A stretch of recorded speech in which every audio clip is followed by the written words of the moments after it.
बिस्मिल्लाहिर्रहमानिर्रहीम। अस्सलामुअलैकुम dear students. आज हम बात करेंगे नंबर सीक्वेंस के बारे में। ये टॉपिक 8th की मैथ से लिया गया है। A number sequence is a list of numbers arranged in an order. एक नंबर सीक्वेंस नंबर्स की लिस्ट को कहते हैं जिसको एक तरतीब से अरेंज किया गया हो। एक एग्जांपल से इस बात को समझते हैं कि अगर हमारे पास कुछ नंबर्स इस तरह से हों, लेट से नंबर्स हैं 2, 4, 6, 8, 10 एंड सो ऑन। तो ये एक नंबर सीक्वेंस है। इसमें जो हर नंबर है वो टर्म कहलाती है, यानी इस सीक्वेंस में जो 2 है वो फर्स्ट टर्म होगी, 4 इसकी सेकंड टर्म है, 6 इसमें थर्ड टर्म है, 8 फोर्थ टर्म है, 10 जो है वो फिफ्थ टर्म होगी और इसी तरह से आगे 6, 7 टर्म्स आती जाएंगी। सीक्वेंस के अंदर ये जो नंबर्स होते हैं इनका एक ख़ास पैटर्न होता है जिसको फाइंड आउट करना होता है। जिस तरह इस सीक्वेंस में देखें तो इस 2 में +2 करें तो नेक्स्ट टर्म आ जाती है, फिर उसमें 2 ऐड करें तो नेक्स्ट टर्म आ जाती है, फिर उसमें 2 ऐड करें तो नेक्स्ट टर्म आ जाती है। तो इसमें जो पैटर्न चल रहा है वो 2 की एडिशन है। तो इस पैटर्न को इस्तेमाल करते हुए हम ये बता सकते हैं कि 10 के बाद अगली टर्म जो है वो इसमें 2 ऐड करने से 12 आएगी, उससे अगली टर्म 2 और ऐड करेंगे तो 14 आएगी। तो ये एक नंबर्स का पैटर्न होता है जिसको फॉलो करते हुए आप सीक्वेंस के जो अननोन टर्म्स हैं वो फाइंड आउट कर सकते हैं। एक और एग्जांपल ले लेते हैं। लेट्स से हमारे पास जो सीक्वेंस है उसमें नंबर्स हैं 1, फिर 3 है, 7, 13। तो इस सीक्वेंस में नेक्स्ट टर्म 13 के बाद जो नेक्स्ट टर्म होगी वो कौन सी होगी, या अगली 2-3 टर्म्स कौन कौन सी होंगी, वो अगर हमें फाइंड आउट करना पड़े तो इस सीक्वेंस में जो फर्स्ट टर्म है वो 1 है, सेकंड टर्म 3 है, थर्ड टर्म 7 है, फोर्थ टर्म 13 है, तो फिफ्थ टर्म कौन सी बनेगी। तो इसके लिए इन नंबर्स के पैटर्न को समझना ज़रूरी है। तो अब यहाँ पर देखें 1 से 3 तक जाने के लिए तो उसने 2 ऐड किए हैं, यानी 1 में 2 ऐड करें तो 3 हो जाएगा। अब 3 में मज़ीद कितने ऐड किए हैं कि 7 हुआ है, तो 3 + 4 7 हुआ है। और 7 से 13 तक जाने के लिए 7 + 6 करें तब 13 है। तो अब पैटर्न ये बन रहा है कि फर्स्ट टर्म से सेकंड टर्म तक उसने 2 ऐड किए हैं, फिर अगली टर्म को कैलकुलेट करने के लिए 4 ऐड किए हैं, फिर उसके बाद नेक्स्ट टर्म में 6 ऐड किए हैं। तो पैटर्न ये बन रहा है कि हर टर्म जो है उसमें मज़ीद हम 2 का इजाफा करते जाएंगे, यानी पहले जितने ऐड किए हैं उससे मज़ीद 2 और ऐड करेंगे। तो इस रूल को अगर जहन में रखें तो नेक्स्ट टर्म हमारे पास होनी चाहिए +8 करने से, यानी 13 + 8 कितना होता है 21। और इसी तरह 21 में प्लस करेंगे 10 तो नेक्स्ट टर्म हमारे पास आ जाएगी 31। और इसी तरह से 31 में ऐड करेंगे 12 तो नेक्स्ट टर्म आएगी 43 एंड सो ऑन। इस पैटर्न को आप कंटिन्यू करते हुए इसकी जो रिमेनिंग टर्म्स हैं वो कैलकुलेट कर सकते हैं। ये तो 2 एग्जांपल्स आ गई हमारे पास एडिशन की सीक्वेंस की। जो नंबर सीक्वेंस है वो किसी भी पैटर्न पे हो सकता है, उसका पैटर्न कुछ भी हो सकता है। एक और एग्जांपल अगर लें तो इसमें जो नंबर्स हैं सीक्वेंस में 1 है, 4 है, 9 है और उसके बाद 16 है, 25 है और आगे उसके जो नेक्स्ट टर्म्स हैं वो कौन सी होंगी, वो अगर हमें कैलकुलेट करना पड़े तो यहाँ पर जो पैटर्न बन रहा है पहले उसको समझने की कोशिश करते हैं। अब इन नंबर्स को अगर गौर से देखें तो इसमें जो 1 है वो 1 का स्क्वायर है, 4 जो है वो 2 का स्क्वायर है, 9 जो है वो 3 का स्क्वायर है, 16 4 का स्क्वायर है, 25 5 का स्क्वायर है। तो अगला जो नंबर इस पैटर्न में आएगा वो 6 का स्क्वायर होगा जो कि बनेगा 36, फिर 7 का स्क्वायर होगा 49, इसी तरह 8 का स्क्वायर होगा 64। तो ये सीक्वेंस इस पैटर्न पे चलेगी। तो इसके जो नेक्स्ट टर्म्स हैं वो हम इस रूल को मद्देनज़र रखते हुए फाइंड आउट करेंगे। क्लियर। तो इन बातों को अब जहन में रखते हुए हम कुछ प्रैक्टिकल क्वेश्चंस करते हैं आगे। पहला क्वेश्चन ले लेते हैं। इसमें जो सीक्वेंस दी गई है उसमें गिवन टर्म्स हैं 28, 24, 28, 24, 20 एंड 16, और उसके बाद पूछा जा रहा है कि इसकी जो नेक्स्ट 2 टर्म्स हैं वो कौन सी होंगी, वो हमने फाइंड आउट करना है। इसको सॉल्व करने के लिए पहले तो हम इसका जो पैटर्न है वो फाइंड आउट करेंगे। तो हम टर्म्स को दोबारा यूँ लिख लेते हैं कि फर्स्ट टर्म 28 है, सेकंड 24 है, थर्ड 20 है और फोर्थ है 16, और आगे जो फिफ्थ है और सिक्स्थ वो हमने फाइंड आउट करनी है। तो अब रिलेशन क्या बन रहा है 28 और 24 में कि 28 से 4 माइनस करें तो 24 बनता है, फिर उसमें से 4 माइनस करें तो 20 बनता है, फिर उसमें से 4 माइनस करें तो 16 बनता है। तो इसमें जो रूल है वो ये बन रहा है कि हर टर्म में से आप 4 सब्ट्रैक्ट करें तो नेक्स्ट टर्म हासिल हो जाती है। तो अब 16 में से अगर 4 माइनस करें तो नेक्स्ट आएगा 12, और 12 में से 4 माइनस करें तो जो नेक्स्ट टर्म है वो बनेगी 8। तो इसकी जो अगली 2 टर्म्स हैं वो 12 और 8 होंगी, यानी यहाँ पर हम 12 लिख सकते हैं और यहाँ पर 8 लिख सकते हैं। तो ये इसका आंसर है। इसी तरह से अगर दूसरा क्वेश्चन देखें, उसमें जो गिवन सीक्वेंस है वो है 1 2 4 7, 1 2 4 7, और फिर नेक्स्ट अननोन है, एक और अननोन है, और उसके बाद है 22। तो ये सीक्वेंस है और इसमें दरमियान वाले 2 टर्म्स हमने फाइंड आउट करनी है। पहले तो इसके पैटर्न को समझने की कोशिश करते हैं। फर्स्ट टर्म इसकी 1 है, सेकंड टर्म 2 है, थर्ड टर्म 4 है और फोर्थ टर्म 7 है, फिफ्थ टर्म अननोन है, सिक्स्थ टर्म भी अननोन है और सेवन्थ टर्म है 22। अब इसमें देखें कि कौन सा रूल बन सकता है कि 1 में 1 ऐड किया तो 2 हो गया, यानी 1 + 1 = 2, और 2 में प्लस किया 2 तो ये इक्वल हो गया 4।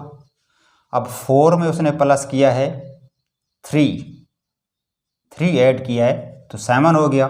तो अब देखें फर्स्ट से सेकंड के लिए 1 ऐड किया गया है, सेकंड से थर्ड के लिए 2 ऐड किया गया है, थर्ड से फोर्थ के लिए 3 ऐड किया गया है। तो फोर्थ से फिफ्थ के लिए ज़ाहिर है हम 4 ऐड करेंगे अगर इस सीक्वेंस को आगे बढ़ाएं इस तरतीब को।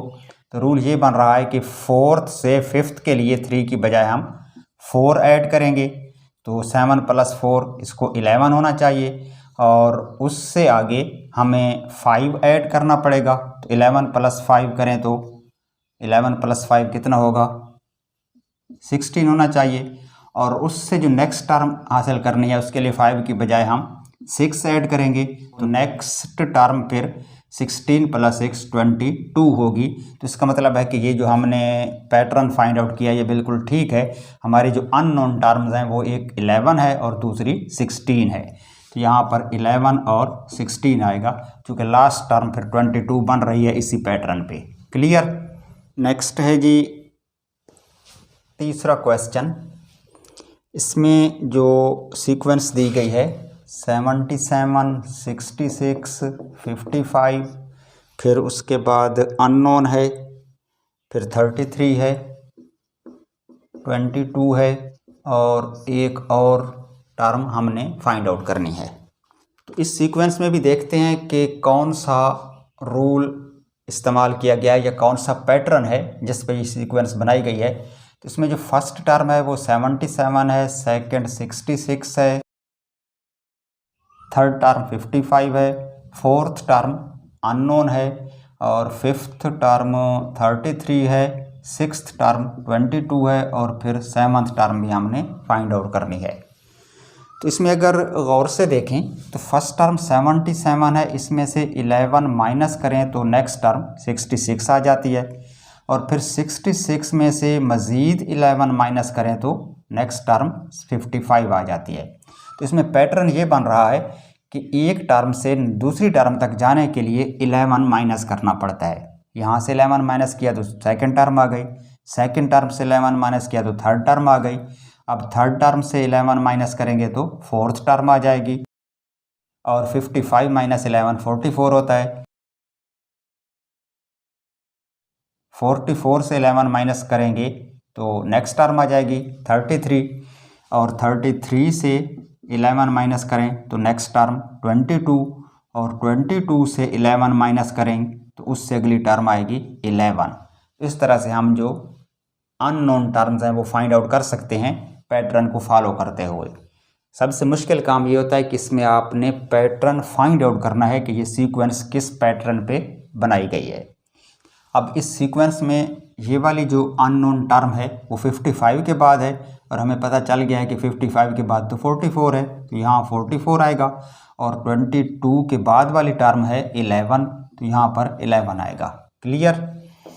इसी तरह से नेक्स्ट क्वेश्चन है 4। इसमें जो सीक्वेंस दी गई है वो कुछ इस तरह से है 50, 100, 150, उसके बाद एक अननोन टर्म है, फिर 250 है, फिर एक अननोन टर्म है, फिर 350 है और फिर एक अननोन टर्म है। इन 3 टर्म्स इसमें हमने फाइंड आउट करनी है। तो पहले इस सीक्वेंस के पैटर्न को समझने की कोशिश करते हैं। अगर टर्म्स को दोबारा यूँ लिख लें, एक टर्म 50 है, सेकंड 100 है, थर्ड 150 है, फोर्थ अननोन है, फिफ्थ जो है वो 250 है और फिर एक अननोन है और फिर 350 है और एक लास्ट टर्म हमने फाइंड आउट करनी है।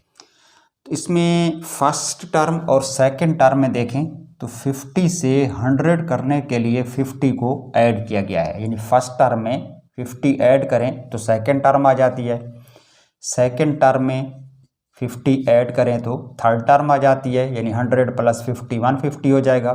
तो इसमें पैटर्न ये बन रहा है कि हर अगली टर्म हासिल करने के लिए हम 50 को ऐड कर रहे हैं। तो अब अगर इस 150 में मज़ीद 50 ऐड कर दें तो हमारे पास जो ये वाली टर्म है ये 200 होनी चाहिए।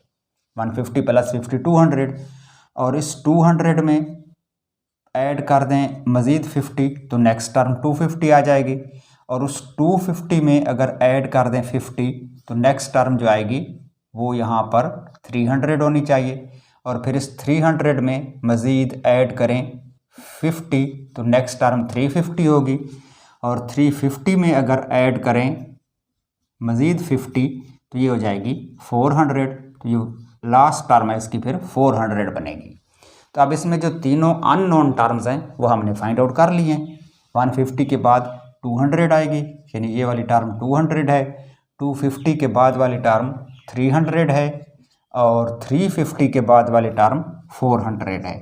तो इसकी जो तीनों अननोन टर्म्स हैं वो हमने कैलकुलेट कर लिए हैं। क्लियर। नेक्स्ट है क्वेश्चन नंबर 5। इसमें जो गिवन सीक्वेंस है उसमें पहली 2 टर्म्स अननोन है, यानी फर्स्ट टर्म भी हमने फाइंड आउट करनी है, सेकंड टर्म भी हमने फाइंड आउट करनी है।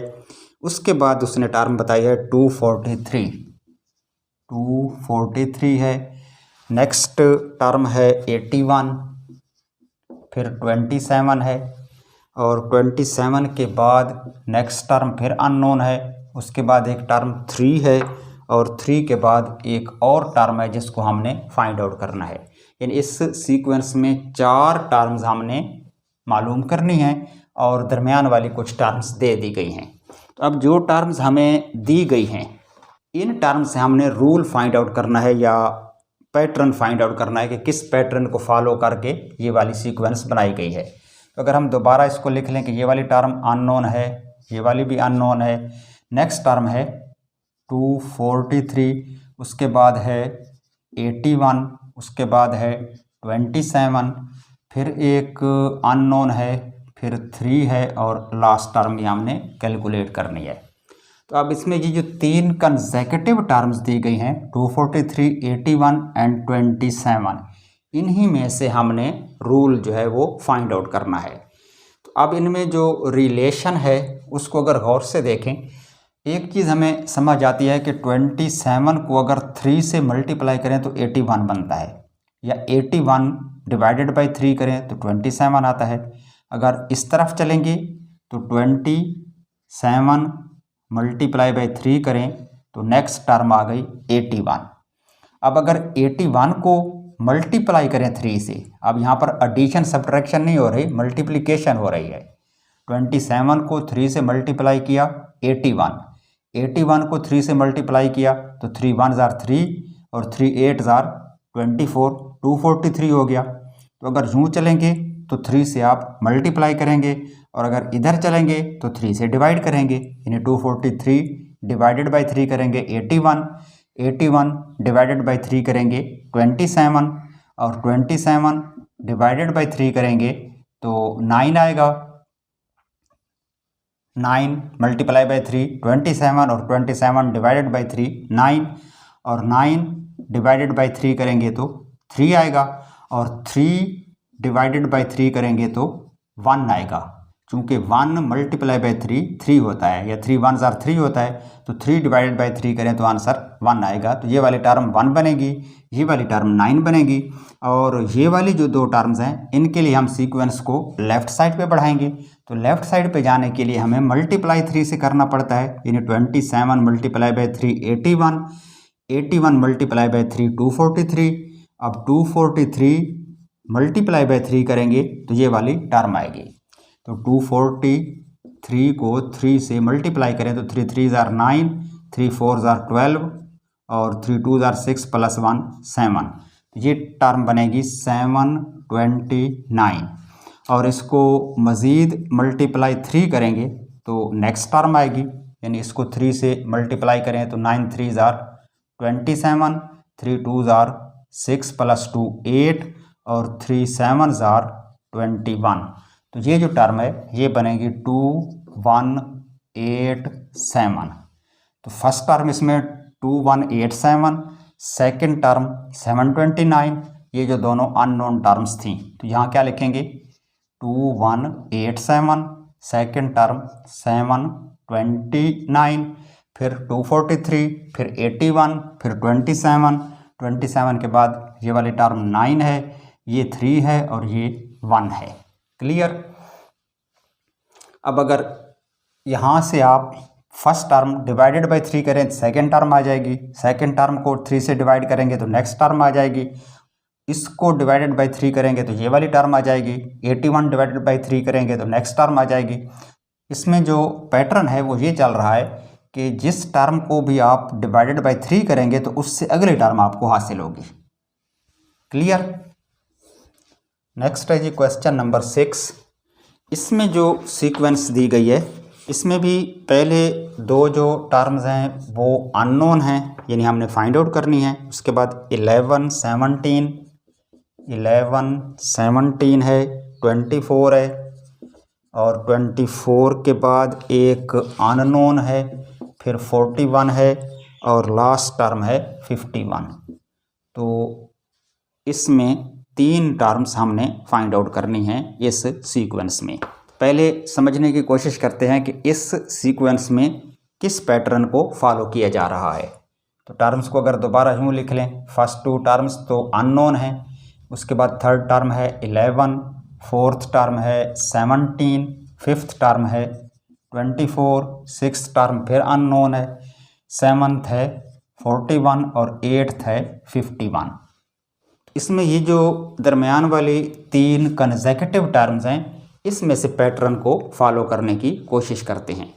तो अब 11 और 17 का डिफरेंस आ रहा है 6 का, यानी 11 में अगर 6 ऐड करें तो 17 बनेगा और 17 में 6 ऐड करें तो कितना आएगा 23, लेकिन नंबर 24 है तो 17 में फिर हमें 7 ऐड करना पड़ेगा तब 24 आएगा। तो अगर इस पैटर्न को देखें कि यहाँ पर 6 ऐड किया गया है, यहाँ पर 7 ऐड किया गया है, तो अगले में फिर 8 ऐड करेंगे। अगर हम 24 में 8 ऐड कर दें तो फिर ये टर्म होनी चाहिए 24 प्लस 8 32 और 32 में फिर इससे अगला नंबर 9 ऐड करें तो ये टर्म होनी चाहिए 32 प्लस 9 41। क्लियर। तो इसका मतलब है यही पैटर्न चल रहा है। तो इससे फिर आगे चलेंगे तो 41 में हमें फिर ऐड करना पड़ेगा 9 के बाद 10, तो नेक्स्ट टर्म 51 आ जाएगी। तो इसमें पैटर्न अब ये बना है कि इस टर्म में हमने 6 ऐड किया है तो नेक्स्ट टर्म आई है, फिर उसमें 7 ऐड किया है तो उससे अगली टर्म, और फिर 8 ऐड किया है तो उससे अगली टर्म। अब हमें ये वाली टर्म चाहिए, तो इसके लिए हमें यहाँ पर 6 की बजाय 5 ऐड करना पड़ेगा, यानी किस नंबर में 5 ऐड करें तो 11 होगा। तो अगर हम इसको लेफ्ट साइड पे चलाएं इस सीक्वेंस को, तो अगर 24 से स्टार्ट करते हैं तो 24 में से आप 7 माइनस करेंगे तो 17 आएगा, और 17 में से फिर 6 माइनस करेंगे तो 11 आएगा। अब 11 में से अगर लेफ़्ट पे जाना है तो 5 जो है वो माइनस करना पड़ेगा। तो 11 माइनस 5 कितना होता है? 11 माइनस 5 6। तो 11 में से 5 माइनस करें तो 6 आएगा, ये वाली टर्म हो जाएगी 6। और 6 में से फिर अगर हमने लेफ़्ट पे जाना है तो 5 से अगला नंबर 4, यानी 4 माइनस करना पड़ेगा। तो 6 माइनस 4 होगा 2। तो ये जो फर्स्ट टर्म है इसकी 2 बनेगी, सेकंड टर्म 6 बनेगी। यहाँ पर हमने फर्स्ट टर्म वाली पोजीशन पे 2 लिखना है, सेकंड टर्म जो है वो 6 है, थर्ड टर्म 11 है, फोर्थ 17 है, उसके बाद 24 है, और 24 से अगली टर्म जो अननोन है वो है 32। तो यहाँ पर 32 आएगा, उसके बाद 41 और 51। तो इस तरह ये सीक्वेंस जो है वो कंप्लीट हो गई। इसमें जो अननोन टर्म्स थी वो हमने फाइंड आउट कर ली हैं। क्लियर? ओके जी, ये तो था हमारा आज का लेसन। अब इजाज़त दीजिए। खुदा हाफिज़।